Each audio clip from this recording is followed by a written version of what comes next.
আসতো সবাই।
আচ্ছা, এখন দেখো,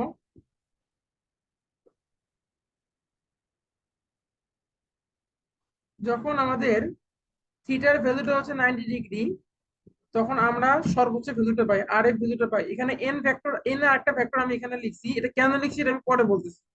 তবে Yes, সর্বোচ্চ sir. ভ্যালুটা আমরা এখানে পাচ্ছি।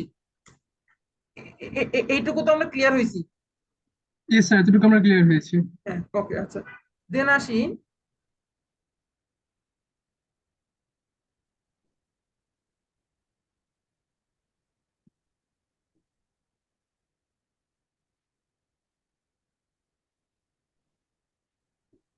এটা কি ক্লিয়ার হয়েছে কিনা?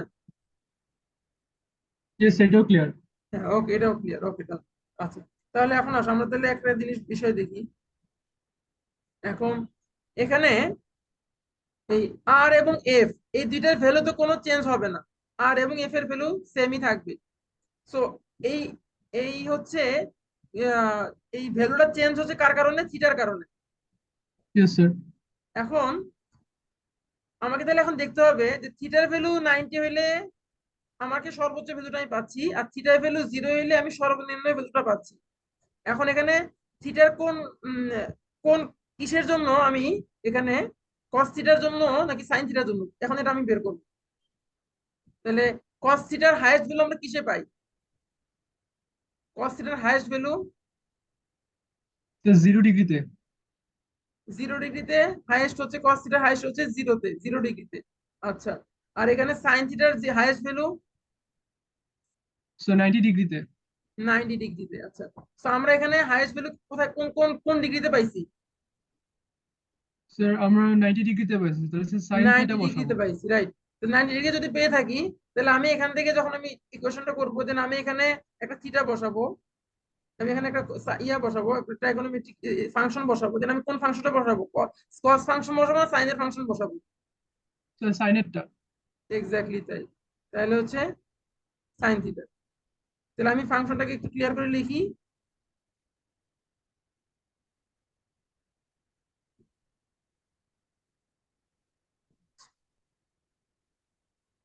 আর ইন্টু এফ ইকুয়াল টু, এনটা আমি পরে বলতেছি এনটা কি, আর এফ সাইন থিটা।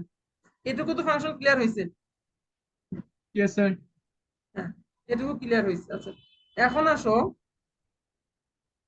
এনটা কি? আচ্ছা এখন দেখো আমি যে আমি যে আমরা ক্রস করছিলাম কতক্ষণ আছে 5 মিনিট। আচ্ছা আমরা যে ডট গুণন করছিলাম সেক্ষেত্রে আমরা যে একটা ম্যাটেরিয়াল নিয়েছিলাম, একটা ম্যাটেরিয়ালের উপরে আমরা ফোর্স ক্রিয়েট করবো, যেটা দেন এটার হচ্ছে ডিসপ্লেসমেন্ট হবে। ওয়ার্ক কাজের কোনো দিক আছে? ওয়ার্ক কাজের কোনো দিক নেই, ডিসপ্লেসমেন্ট হচ্ছে ঠিক আছে, ডিসপ্লেসমেন্ট কাজের কোনো দিক নেই, আমি কতটুকু কাজ করি এটা কোনো দিক নেই, এটা ছিল স্কেলার রাশি। Yes sir. বাট আমি যে এই নাটটাকে ঘুরাচ্ছি, দেখো নাটটা হয় যদি আমি এদিকে ঘুরাই, দেন আমি যদি মানে ক্লকওয়াইজ ঘুরাই, দেন নাটটা উপরের দিকে উঠে আসবে। আর যদি অ্যান্টি ক্লকওয়াইজ ঘুরাই, দেন নাটটা নিচের দিকে যাবে। ঠিক আছে কিনা কথাটা? আমি যদি ইয়েস স্যার, রেঞ্জটাকে ঠিক আছে। ক্লকওয়াইজ ঘুরাই, দেন দেখা যাবে যে নাটটা খুলে আসতেছে। আবার যদি অ্যান্টি ক্লকওয়াইজ ঘুরাই, তখন দেখা যাবে যে নাটটা হচ্ছে নিচের দিকে যাচ্ছে। তার মানে এখানে ডিরেকশনের একটা ইস্যু আছে, ডিরেকশন একটা ইস্যু আছে। তার Yes, মানে sir. এই যে ইয়েস এই স্যার। যে রেজাল্টটা আসতেছে, এই রেজাল্টটা একটা, এটা হচ্ছে আরেকটা ভেক্টর।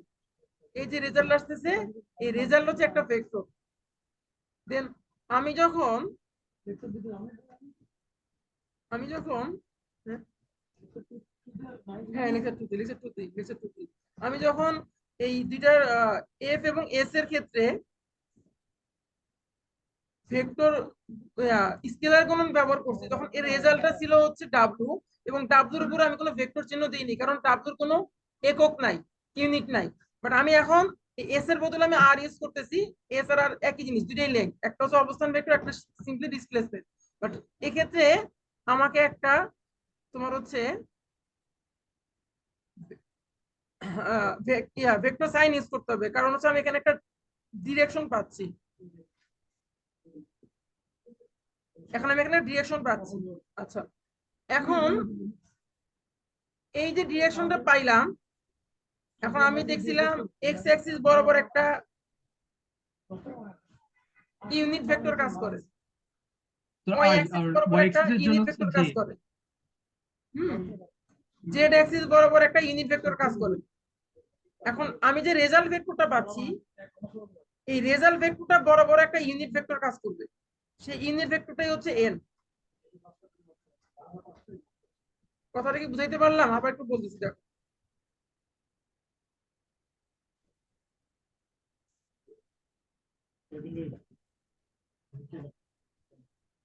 আমরা যখন কোঅর্ডিনেট নিয়ে কাজ করি, দেন এক্স অ্যাক্সিস বরাবর একটা ইউনিট ভেক্টর আমরা ধরি আই ভেক্টর, জি অ্যাক্সিস বরাবর একটা ইউনিট ভেক্টর ধরি জে ভেক্টর, এখন এক্স অ্যাক্সিস বরাবর একটা ইউনিট ভেক্টর ধরি কে ভেক্টর। এখন আমরা যখন একটা রেজাল্টেন্ট ভেক্টর বা যে কোনো একটা ভেক্টর ধরবো, ওই ভেক্টর বরাবর এদিকেও একটা ইউনিট ভেক্টর আছে, যেটাকে আমরা একটা ইউনিট হিসেবে ধরবো। একটা তো তার ভ্যালু ধরলাম, এক্স হলো তার ভ্যালু, আর আরেকটা তো তার ভেক্টর। সেই ভেক্টরটা কি? এটা তো তার ইউনিট ভেক্টর। এই ইউনিট ভেক্টর দিয়ে তার ভ্যালুকে গুণন দিলে টোটাল ভেক্টরটা পাওয়া যাবে। তো এই কারণে আমরা এখানে